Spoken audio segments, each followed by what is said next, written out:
my first interview, tinanong ako, anong foreign policy natin lalo na sa China? And that was my answer.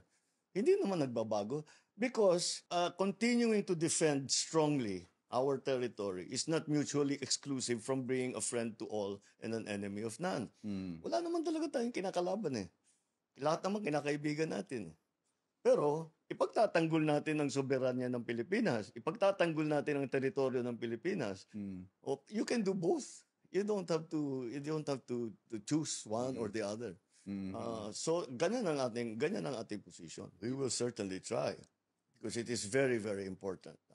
Pagka nagkaroon ng ganyan, magiging maliwanag kung ano yung rules sa lahat, hindi lamang sa atin. Lahat ng nakapaligid sa South China Sea, lahat yan, sabi na, wala nang ganito, wala nang ganyan, wala nang banggaan, wala nang magtatayo ng bagong island, wala nang gagawa nito, which was the original code of conduct. Something like that made it very, very clear what is expected of each country, each signatory country. Yeah? And that will make things a bit easier. Kasi hindi ka nag-aalangan na baka may mangyari, anong mangyayari. Hindi na pwedeng mangyari yan. Dahil pumayag nagpirmahan na tayo, nag-agree na tayo na hindi natin gagawin yan. So that's why it is very, very important. And it's very important to the Philippines because ang pinakamainit na lugar sa West Philippine Sea ay dito sa banda sa atin.